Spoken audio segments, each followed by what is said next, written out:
Curious George Visits the Zoo by Margaret and H.A. Rays.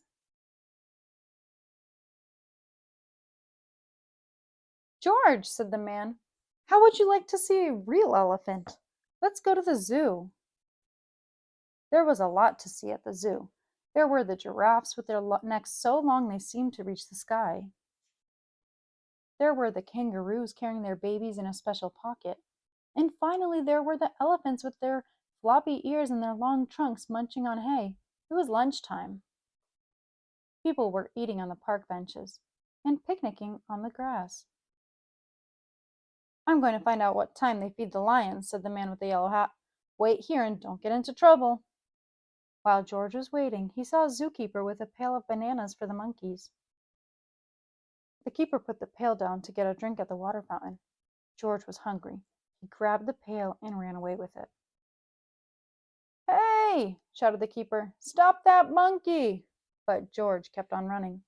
A crowd of people were standing near the monkey house, just the place for George to hide. Standing by the cage was a little boy holding a red balloon with a long string. Suddenly, one of the monkeys reached out, snatched the string from the boy's hand, and ran to the top of the cage.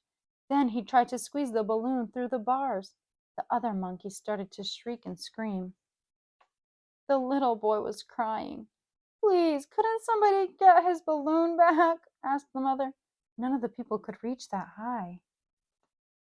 But George knew what to do. With the pail in his hand, he climbed up to the top of the cage. He took a few bananas and fed them to the monkeys. While the monkeys were eating, George snatched the balloon and swung down from the cage. He handed the balloon back to the boy. Everybody clapped and cheered. Just then, the man with the yellow hat came running. George, the man cried, I have been looking all over for you. Please don't be angry with him, said the mother. He saved my son's balloon. George should not have taken my pail, said the keeper, but he did feed the monkeys. And now it's time to feed ourselves, George, said the man. And that's what they did.